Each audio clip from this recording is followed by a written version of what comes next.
50일의 한능검 기본 11번부터 해설 강의를 이어가겠습니다. 자, 다음 가상 뉴스에서 보도하고 있는 사건이 일어난 시기를 연표해서 옳게 고른 것은, 자, 뉴스 속보래요. 속보입니다. 경순한 김부가 항복했다는 소식입니다. 우리 태조께서는 신라의 왕경을 경주로 개편하고 투항한 김부를 경주의 사심관으로 임명하셨습니다. 라고 나왔어요. 자, 이제 여기서 가장 중요한 키워드는 뭐니 해도 신라의 마지막 왕 경순왕이 항복을 했고 경주의 사심관이 됐다라는 거죠. 요거는 이제 후삼국 시대, 특히 그 신라는 굉장히 쪼그라들었고 후백제와 고려가 이제 후삼국의 통일에 대해서 패권을 놓고 다퉜던 이 사건의 흐름을 이해하고 계시면 되겠어요. 이걸 이제 크게는 한 글자씩 띄어서 공고신일,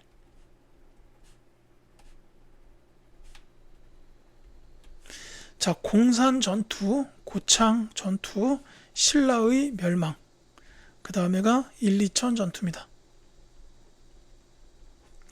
자, 이 공산 전투는 대구에서 그 팔공산 그쪽에서 있었던 전투고, 이 고창 전투는 안동에서 있었어요. 이제 고창 전투에서 고려가 승리를 하면서 그 지역을 안동부로 이렇게 승격을 시켰죠. 그 다음에 이제 신라의 멸망, 이게 지금 이 가상 뉴스에 나오는 내용이고, 이후에 이제 1, 2천 전투에서 이제 고려가 후백제의 군을 완전히 깨버리고, 이제 이때 후백제가 그 항복을 하게 됩니다. 그러면서 공식적으로 멸망하게 되죠. 후삼국이 통일되는 순간입니다. 자, 지금 신라 멸망이 여기 나왔어요. 그렇기 때문에 정답은 이 고창 전투와 후백제 멸망 사이 라가 되겠다라고 보시면 되겠습니다. 물론 이제 이게 맨 처음에 건국된 나라는 후백제, 그 다음에 후고구려, 후백제는 견훤, 후고구려는 궁예가 건국했죠. 그 다음에 이제 이 후고구려의 궁예가 워낙 폭정을 일삼다 보니까 신하들이 이제 정변을 일으켜서 궁예를 내쫓고 왕건을 왕에 올립니다. 그러면서 나라 이름이 바로 고려가 돼요. 태조 왕건. 그래서 이제 신라는 이때 힘이 굉장히 많이 쪼그라들었고 사라졌고, 후백제와 고려가 후삼국 통일에 패권을 놓고 다퉜는데, 그 과정에서 이렇게 공산전투, 고창전투, 신라 멸망, 1, 2천 전투 이렇게 나오는 거고, 뭐 한 가지를 더 말씀드리자면, 이 신라 멸망 몇 달 전에, 한 서너 달 전쯤 될 거예요. 이때 그 후백제의 견훤이 신검에 의해서 쫓겨납니다. 그 왕에서 쫓겨나고 금산사에 가둬져요. 그래서 이제 그 금산사를 탈출해서 고려로 넘어와서 왕건에게 이제 귀순을 합니다. 그래서 이제 고려로 귀순한다. 이게 이제 신라 멸망 직전에 있어요. 이제 그래서 이 신라가 멸망해가지고 막 그 경순한 김부가 개경에 와가지고 절을 할 때 이 견훤이 그 모습을 옆에서 보고 있었다라는 뭐 그런 거죠. 자, 어쨌거나 정답은 4번이었습니다. 자, 12번 갈게요. 가에 들어갈 내용으로 옳은 것은, 자, 광종의 업적에 대해 알려줄래? 라고 했습니다. 광덕, 준풍 등 독자적 연호를 썼다. 쌍계의 권위를 받아들여 과거 제도를 시행했다 하고 가예요. 자, 이게 2점짜리인데 2점짜리로 나온다는 건 그래도 아주 어렵지는 않다는 뜻인데, 사실 광종하면 업적이 많지만 가장 중요한 업적은 두 가지, 노비항건법과 과거제예요. 이제 그 다음에는 이 노비항건법과 과거제를 했던 게 호족 세력 약화를 위해서였어요. 물론 왕권 강화나 재정 확충 이런 것도 관련이 되지만, 그래서 호족 세력들을 약화시키고 나서 칭제 건헌, 그 다음에 연호 사용, 이제 이런 게 나올 수도 있고, 관복을 제정했다 이런 게 나올 수도 있어요. 근데 그런 건 조금 어렵고, 이제 2점짜리로 나올 수 있을 만한 키워드는 뭐니 해도 노비항건법을 시행했다라는 그겁니다. 3번이 정답이에요. 자, 후녀 10조를 남겼다. 요거는 이제 태조 왕건. 교정도감을 설치하였다. 요거는 최씨 무신 정권이 들어섰을 때 최충원. 이제 자신이 권력을 장악해가지고 이제 이 교정도감에서부터 권력을 사용했다라는 거죠. 뭐 인사행정 이런 거 다 있어요. 12목의 지방관을 파견하였다. 6번째 왕인 성종입니다. 최승로의 심의 28조를 받아들여서 이렇게 했다라는 거죠. 자, 다음 문제 갈게요. 13번. 가에 들어갈 인물로 옳은 것은, 자, 거란의 3차 침입 때 가가 귀주에서 적의 대군을 격파하고 승리를 거뒀다 라고 되어 있습니다. 바로 나와야 되죠. 거란이 3차 침입하면 강감찬 장군입니다. 3번이 정답이에요. 자, 서희 이분은 1차 침입 때 외교단판, 이 외교단판으로 강동 육주 지역을 확보하는 이런 전과를 세웠던 분이죠. 그 다음에 윤과는 이제 별무반을 조직했던 분이에요. 여진족 킬러입니다. 그래서 별무반을 조직했고 이제 여진족을 결국 격퇴를 해요. 그러면서 이제 동북구성을 설치하는 이런 업적이 있으시죠. 그 다음에 이 최무선 이분은 화약의 아버지입니다. 그러니까는 화약을 도입했는데 특히나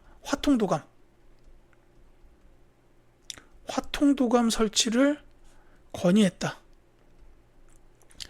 그리고 이게 이렇게 한 이유가 뭐냐면 이 화약이 굉장히 유용하니까 이거를 국방 기술로 만들어야 된다라고 한 거예요. 그래서 화통도감 설치를 건의했고 여기서 이제 화포들이 만들어집니다. 그리고 그 화포를 이용해서 진포됐죠. 이제 왜구를 무찌르는데 큰 역할을 하셨어요. 진포대첩 승리에 큰 공헌을 하셨다라고 보시면 되겠습니다. 자, 14번 갈게요. 가시기에 있었던 사실로 옳은 것은, 자, 이거는 뭐 가시기라고는 돼 있지만 결국 두 개 사이에 있었던 일을 찾으면 되겠죠. 우리는 결코 항복하지 않는다. 이곳 항파두리에 성을 쌓고 몽골에 맞서 끝까지 싸우자라고 돼 있습니다. 자, 이 부대는 삼별초예요. 강화도, 진도, 제주도로 옮겨가면서 이제 몽골에 맞서서 싸웠던 부대입니다. 원래는 최씨 무신 정권의 군사적 기반이었던 부대인데 이제 몽골에게 항복을 하면서 이제 개경 환도가 결정이 되죠. 이제 그러면서 이 삼별초는 해산 명령을 받게 돼요. 그러니까 그 명령을 거부한 겁니다. 개경 환도도 반대했고 해산 명령도 거부했어요. 그러면서 이제 진도로 가가지고 거기다가 이제 우리가 정통한 고려이다라는 정부를 수립을 해요. 그러면서 남부지방을 장악하고 세금을 걷습니다. 그러니까 이제 저 개경 쪽에 고려 정부랑 몽골이 두고 볼 수가 없어서 결국은 진도에 와가지고 이 삼별초랑 이제 붙죠. 그래가지고 격퇴를 하는데 그때 이제 총지휘관이었던 배준손 장군이 돌아가시고 이제 이분은 지금 김통정 장군이에요. 그래서 이제 제주도 항파두리까지 와서 또 끝까지 싸우지만 결국은 여기서 전부 다 이제 전멸하게 된다라는 거죠. 자, 그 다음에 쌍성 총관부를 공격하여 철령 이북의 땅을 수복하도록 하시오라고 명령을 내리고 있습니다. 이분은 바로 공민왕이죠. 자, 이 공민왕은 반원 자주 정책을 펼쳤는데 그 중에 하나가 바로 요 쌍성 총관부를 공격해서 철령 이북 땅을 수복한 겁니다. 이거 성공했죠. 그래서 수복한 거. 그리고 또 있다면 기철과 같은 친원 세력들을 제거했다. 이런 것도 있습니다. 자, 어쨌든 지금 이 삼별초의 항쟁, 그 다음에 공민왕 시기 사이에 있었던 거기 때문에 여기 들어갈 수 있는 가장 중요한 거는 뭐냐면 원간섭기예요. 이제 고려가 몽골에 항복을 했기 때문에 이제 몽골의 그 간섭을 받는 그런 시대가 오게 된 겁니다. 그게 이제 원간섭기라고 부르는데 이거에 관련된 내용이 선지에 있죠. 자, 지배층을 중심으로 변발과 호복이 유행하였다라는 거. 이게 원간섭기의 대표적인 내용 중 하나입니다. 몇 가지가 더 있다 그러면 이제 공려. 그러니까 여인들이 이제 원나라로 많이 끌려갔다라는 게 있고 그 다음에 권문세족이 성장했다. 그 다음에 또 있다면은 그 왕실 관제가 격화돼요.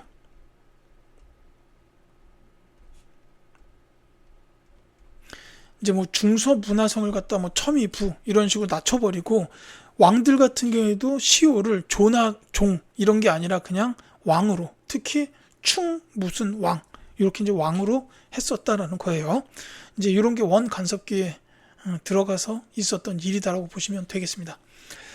자, 별무반이 편성되었다 아까 말씀드렸듯이 윤관인데 요거는 이제 12세기예요. 여진하고 관련이 있죠. 숙종 때인데 이 삼별초 항쟁하고 요거는 몽골 침입 시기이기 때문에 13세기로 보시면 됩니다. 따라서 그러니까 삼별초 항쟁 이전 일이에요. 자, 김원창이 난을 일으켰다라는 건 아예 신라 하대. 자, 김부식이 삼국사기를 편찬하였다. 요것도 12세기. 그러니까 이때가 문벌시대예요. 여진족 침입이 많았던 그 시대입니다. 역시 12세기라고 보시면 되겠어요. 자, 15번 가겠습니다. 다음 같은 기법으로 제작된 문화유산으로 옳은 것은, 자, 표면에 무늬 새기기, 무늬에 다른 색의 흙 메우기, 다른 색 흙을 긁어내어 무늬 나타내기라고 되어 있습니다. 그 여기 한 가지가 더 나와야 되는데, 여기 긁어낸 자리에다가 금을 채워 넣는, 뭐 이런 금 같은 금속을 채워 넣는 이런 기법도 나중에 더 발전을 하게 되죠. 이제 이 기법을 가리켜서 상감 기법이라고 불러요. 그래서 뭐 이렇게 그 대표적으로 상감청자 그 운항문 매병 같은 거 있어요. 박물관 가시면 볼 수 있는데 정말 멋있습니다. 이 푸른 그 비추색이라고 하는데 그 푸른 색깔도 굉장히 아름답지만 거기 새겨져 있는 그 무늬들, 이것도 정말 정교하게 잘 생겨져 있어요. 어떻게 이렇게 했을까 모르겠다 싶을 정도로 정말 멋있게 잘 만드셨더라고요. 자, 어쨌거나 지금 이게 상감 기법인 걸 알았다면 이 답은 찾기 어렵지 않습니다. 바로 4번이에요. 청자, 상감, 모란문, 표주방 모양 주전자라고 되어 있습니다. 자, 이게 이제 상감 기법으로 여기 무늬들 많이 보이시죠? 이 무늬들이 다 이와 같은 기법으로 만들어졌다라고 보시면 되겠습니다. 자, 다른 거는 말씀을 드리자면, 자, 기마인물형 토기, 요거는 신라시대예요.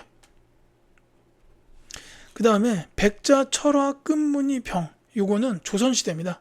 백자기 때문에 요 백자는 그 사림이 정권을 장악한 이후에 이제 그 나타났다라고 볼 수 있는 이제 순백의 도자기죠. 자, 그 다음에 청자, 참외 모양 병, 요거 고려시대이긴 한데요. 보시면 알겠지만 무늬가 없어요. 이런 청자를 가리켜서 상감 청자랑 구별하기 위해서 순청자라고 보통 부릅니다. 자, 16번 갈게요.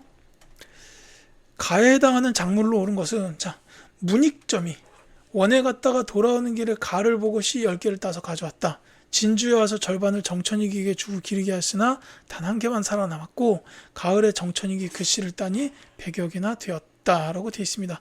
자, 이거의 대표적인 키워드는 그냥 문익점이에요. 이분은 딱 하나 목화를 들여오신 분입니다. 정답은 2번이에요. 이 목화가 지금 이제 면이죠. 면. 그러니까 이 전까지는 뭐 이렇게 요런 거 갖다가 이렇게 옷을 만들어 가지고 뭐 삼비옷 이렇게 불렀는데, 이게 겨울에 엄청 추워요. 바람이 워낙 잘 들락날락 하니까. 근데 이 목화 솜을 가지고서 이제 실을 뽑아서 옷을 만드니까 이제 이게 따뜻하죠. 부드럽고 따뜻하고 굉장히 장점이 많습니다. 그래서 이때부터는 이제 의생활이 굉장히 크게 발전하게 됐다라고 보시면 되겠습니다. 고려 말기에 있었던 일이에요. 자, 뭐 인삼이나 고구마 같은 경우에는, 인삼은 이제 상품 작물로 조선 후기에 많이 재배가 됐고, 특히 청나라에서 인삼을 그렇게 좋아했어요. 그 다음에 이제 이 고구마는 구황 작물. 뭐 요 정도로 보시면 되겠죠. 17번 가겠습니다. 가에 들어갈 내용으로 옳은 것은 하고 물었어요. 자, 과전법에 대해서 알려주세요 라고 했더니 공양왕 3년에 시행되었고 조준, 정도전 등의 건의로 실시되었다 라고 돼 있어요. 그리고 가예요. 근데 사실 과전법에 대한 가장 중요한 내용이 여기 나와 있고, 요 가는 조금 세부적인 설명이라고 보면 됩니다. 이거는 좀 하나하나 말씀을 드리는 게 맞겠죠. 공인이 등장하는 배경이 되었다. 이거는 대동법이고요. 그 다음에 토지 소유자에게 지계를 발급하였다. 이거는 이제 광무개혁 때 양전사업이에요.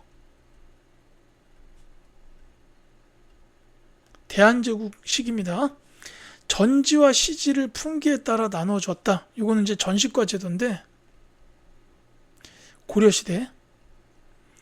그러니까 이게 고려 경종시대부터 시행됐던 제도죠. 그래서 뭐 시정 전식과 개정 전식과 경정 전식과 뭐 이렇게 이어졌다라는 겁니다.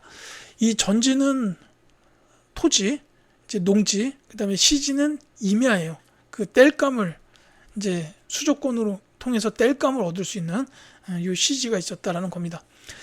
자, 정답은 4번인데 전현직 관리에게 토지의 수조권을 지급하였다. 이거 이제 과전법이요.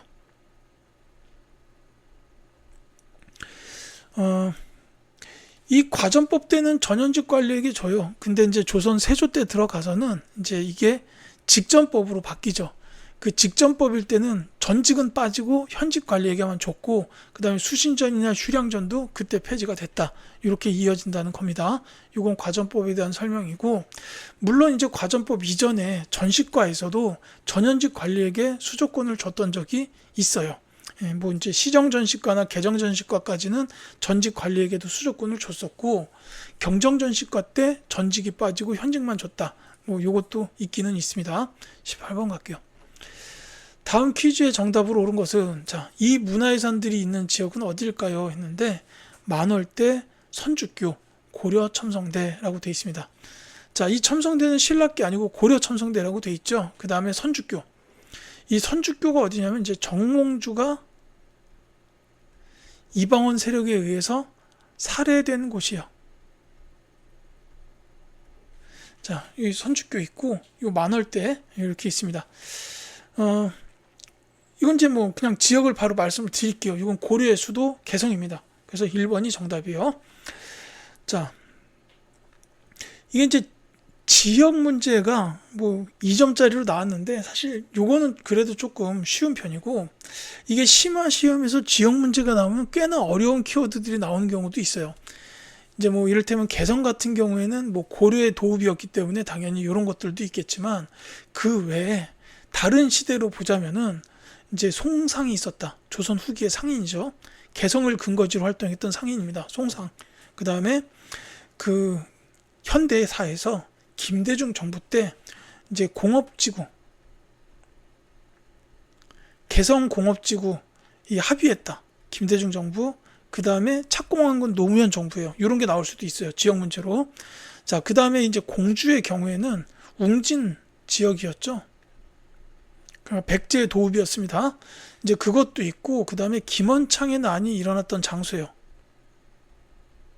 웅천주라고 부르는 이 지역이 공주입니다. 그 다음에 뭐 요 백제의 도읍이었으니까 공산성. 근데 이 공산성에 관해서도 이게 나올 수 있어요. 인조가 이괄의 난 때 피신했다.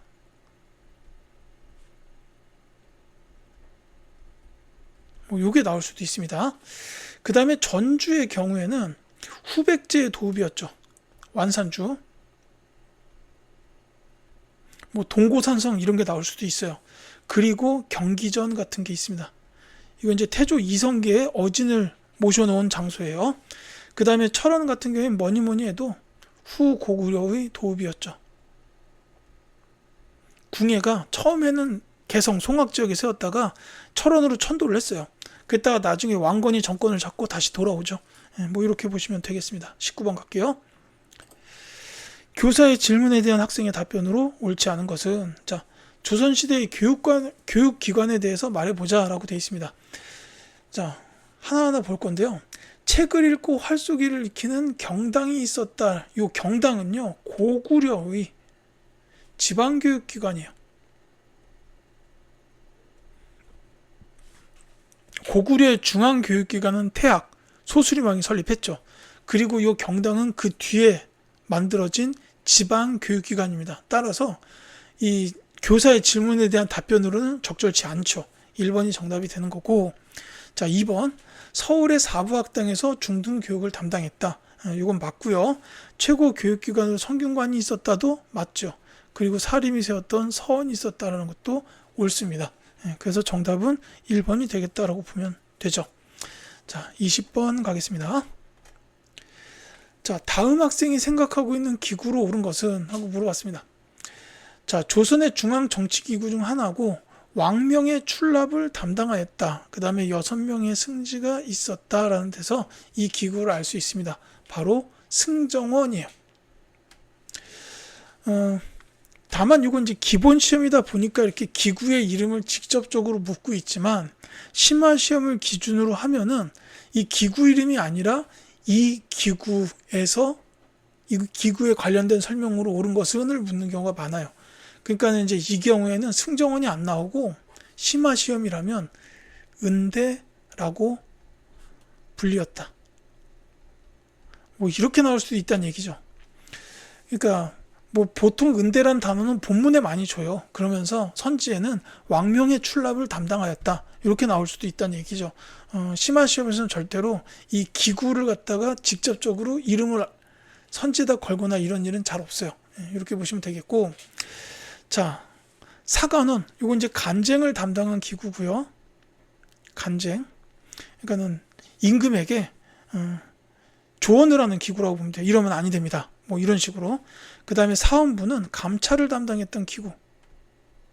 그 다음에 이 홍문관은 이제 그 경연, 학문 연구기관, 학문 연구나 경연을 담당했던 기구예요. 그러니까 이제 뭐 조선의 왕 같은 경우에는 매일같이 경연을 하도록 돼 있었어요.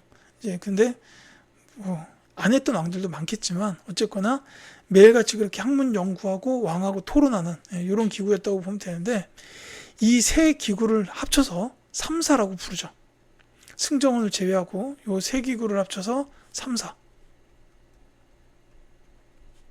전부 다 언론 기능을 가지고 있었다라는 거고, 그 다음에 특히 이 사관원과 사헌부 두 기관은 오품위와 관리들에 대한 서경권을 행사할 수 있었다라는 것도 같이 기억을 해 두십시오. 임명 제청 권한이다, 이렇게 보면 됩니다. 자, 이렇게 해서 20번까지 말씀을 드렸고요. 21번부터는 또 다음 영상에서 이어드리도록 하겠습니다.